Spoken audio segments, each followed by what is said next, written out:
Hello and welcome to the TrainerWise Daily Show. On today's episode, Ultra Endurance Training.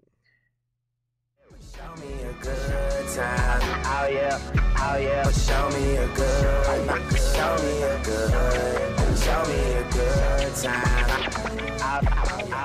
Oh yeah. Hey, this is a call out to all strength coaches and trainers out there. If you would like to share your views on a given topic, just go to trainerwise.com. Fill out the contact form. Tell us the topic that's of interest to you, and we'll get you on as soon as possible. We're filling up shows at the moment, currently taking guest speakers. So please do take the time now to contact us there, and we'll get you on.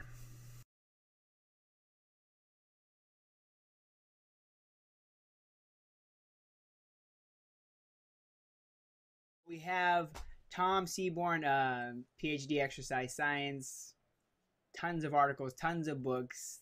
The man in every sense of endurance training, as you would have it. Tom, welcome. Oh, hi. How are you doing, Daniel? I'm good, man. I wanted to say thanks for coming on. You're a guy who has such an extensive background when it comes to ultra endurance training. I thought of getting somebody on who's been around the block, let's just say. And I wanted to shoot right from the hip and start asking the questions so that people can get the information that's useful to on this topic. The first question is, how do you know if you're ready for an ultra endurance event? I think some people run marathons. Some people do it once a year. Some people more often than that, or they may do some kind of sprint triathlons. They may try their hand at the small distance or even, let's say, normal distance endurance events. But in the neighborhood of something like an Ironman, if somebody wanted to do that, or somebody wanted to do like a 100-mile run, what qualifies somebody for being ready for such a monumental event like that? Yeah, a good idea is for them to follow a program. Runner's World has some great programs. A fellow named Galloway has put them out where it's to start slowly, progress gradually, put you on some type of a progress demonstrating program so that you'll see over time that you'll reach certain levels, and as you reach these levels, then you'll be psychologically and physically ready for the next level. My particular area is cycling, and it's a little bit different in cycling in that we don't have to worry so much about the orthopedic type of injuries because it's more heart rate related. Right. So in that sense, though, it's still the same progression, and I see some people trying to do too much too soon, and then they end up blowing up. So you're right that they have to follow that program to the letter, and then they'll have the confidence to pursue that particular endeavor. So the Galloway guy you're talking about, is he more of a running guy, or is he more of a cyclist program rider as well? Yeah, the Galloway is a running guy. Okay. In fact, yeah, I always send my students to him because he does both half marathons and full marathons, and really pretty much takes people through every step of the way. I think the biggest problem I've seen is that some people will try to adhere to these programs a little too strictly, and they feel like, well, I'm not going to be able to get my run in this week, so I'm going to just forget about the whole thing. Right. When in fact, you just individualize it to your own specific progress, and that I think is something that everybody should do. There's going to be bumps in the road along the way. Yeah, for sure. In fact, I imagine your body may be one of those bumps. Yeah, exactly. And it is funny because some people overtrain, and they love training so much that they don't take the rest days when they should. Yeah. And then the orthopedic injuries do crop up. So you're right. It's really important to be able to recover after those really hard endurance interval days. Gotcha. So Tom, what would you say is a very common injury for cyclists who are in endurance or long endurance events? Is there one that's very common to the cycling world? Yeah, it's called Schirmer neck, and it sounds crazy, but what happens is from being on the aero bar, yeah, exactly, for a long period of time, the muscles in the neck just give out. Michael Schirmer, who's actually become famous for other reasons now, he's been on Oprah. He also was one of the first Race Across America participants. Oh, gotcha. He developed it at first, the weight of the helmet and holding your head in that position. So, that's one injury. Knee injuries are common. Low back injuries are common as well. And So yeah, I mean, we and ultra endurance athletes are always working around some sort of injury. So do you guys wear glasses that kind of like show the road ahead of you type of thing, like little mirrors or anything like that? Oh, that's so funny that you said that because there are some companies that have developed those mirrors that you attach to the handlebars so that you can keep your neck in that position without having to worry about the stabilizers falling asleep on you. So, Yeah. so you're right. They do have those. I've never tried one. I actually have one in my drawer somewhere, but I've never tried it. So let me ask you, what's the I'm kind of going off topic, but what's the longest event that you've competed in, or maybe you've trained somebody to compete in? What's the Well, longest cycle? I've done the bicycle race across America. It's 3,000 miles, and I love it. I love that event. I How did many it in days 19. is that? How many days does that take to complete? It took me 10 days, 3 hours, and 32 minutes. Now tell me, is that fast? Is it medium, or is it really slow? That was that was 10th place. 10th place. Out of how many? There was only 30 cyclists.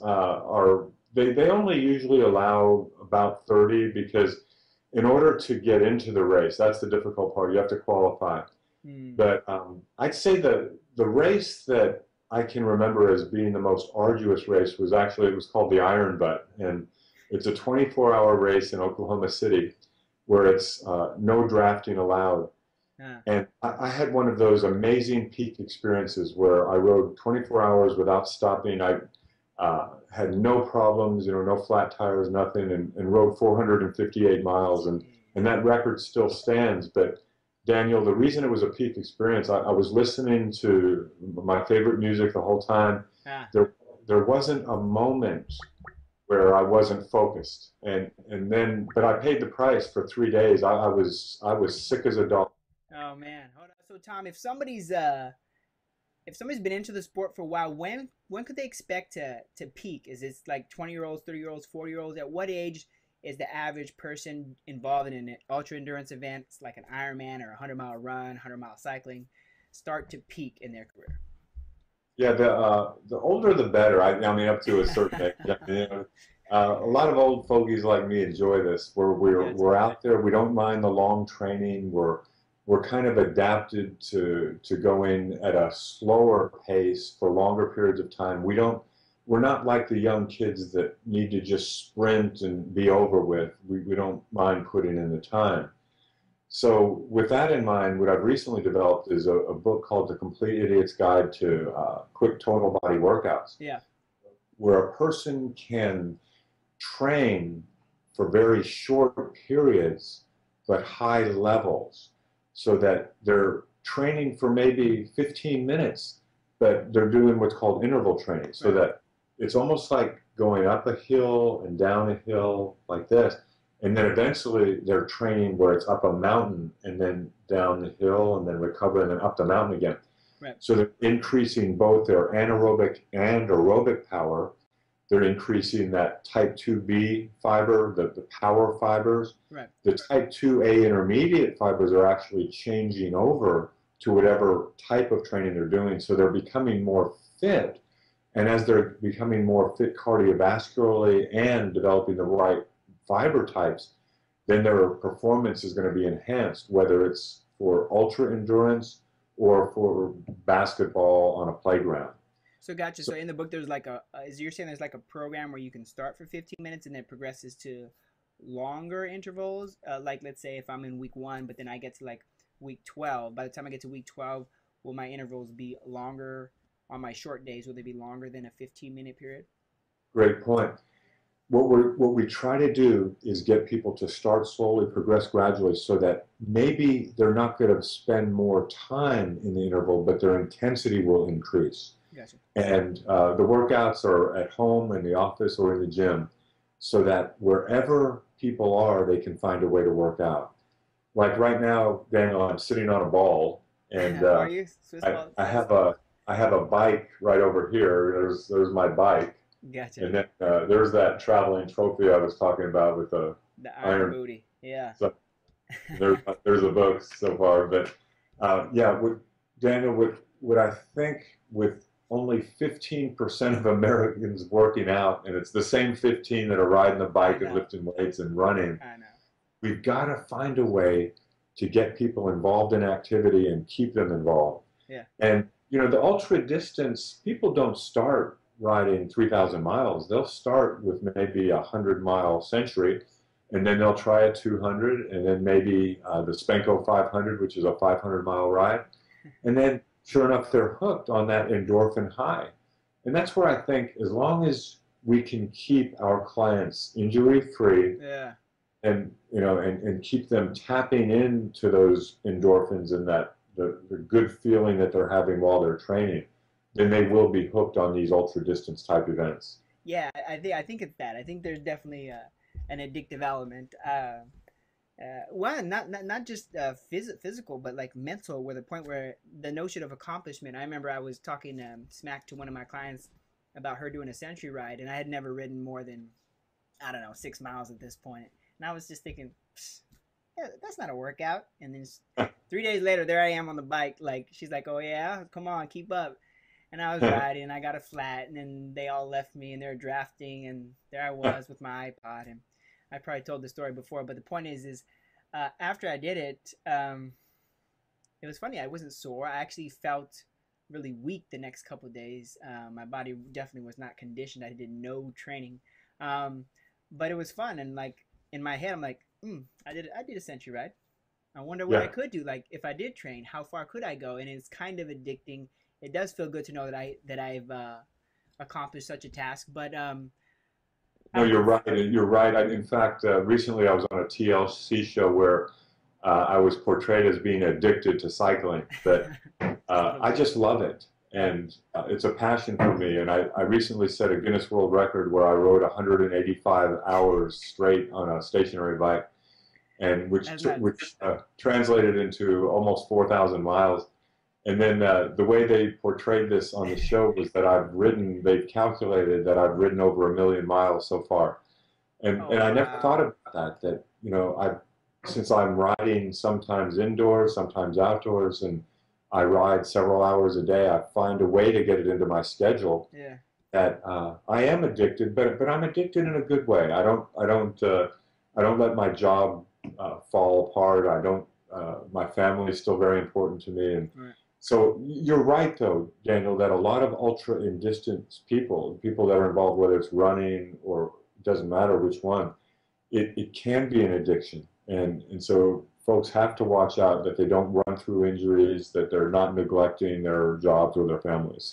So let me ask you. So you said earlier before you said you did a 450 some ride outdoor, like nonstop, over 24 hours, and so this is 185 hours. How many days is that offhand? Yeah, that was a little more than 7 days. Yeah, you know what, Daniel? It was funny because my whole purpose for doing that was to raise awareness for the Race Across America, which was going to come up in 6 months. But it took the Guinness people about 3 months after I did the event to evaluate it, because we had to record every second of it and then send all that to England.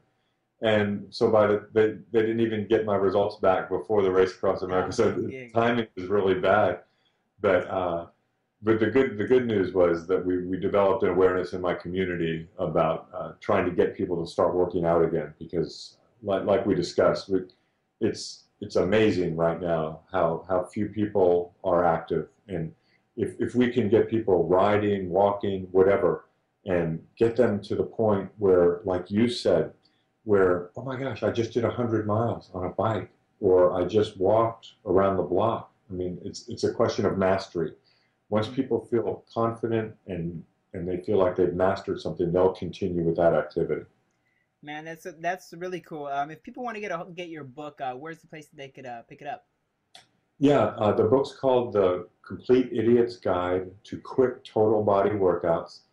And the best place is Amazon. It's very inexpensive. I think it's $10 right now as a pre-order. Gotcha. And then, gosh, they can find me on Facebook, just Tom Seabourne, Seabourne. That's how we met, and I'm glad we met. And then I have a website, www.tomseabourne.com, if they need any additional information. But no, I really enjoyed talking with you. And, thank you for having us. I think the wealth of information, all those stories you have about those gnarly rides, it's really representative of what this talk was about, and that's that you can do it. And I think that that's what you're telling other people with your book, is that, you know, novices have a starting point. And for these almost euphoric like experiences that you spoke of being like how you were saying you were sick after your ride, but you felt so like, you know, you were in this place, you're in this zone. I don't know that, you know, the normal hour workout gets you to those places. Daniel, you are so right. In fact, you ask any ultra endurance athlete, there are moments during the event where you think you'll never finish and that you're in the worst state of mind. You feel like you wish you were dead. And then a second later, you're in ecstasy. You have that feeling of, oh my gosh, I'm so glad I'm here. So, and that's part of the excitement. And as you discussed earlier about the hallucinations, even that became part of the event. Yeah. So yeah, it's about pushing the envelope and yet knowing that, gosh, you know, as a human being, we're limited, but not by much. And we can push our limits a lot more than we think. Let's end it there. Tom, thank you so much for being on. And everybody, thank you for watching. Thanks, Daniel. Show me a good time. Oh yeah, oh yeah. Show me a good. Show me a good. Show me a good time. Oh yeah.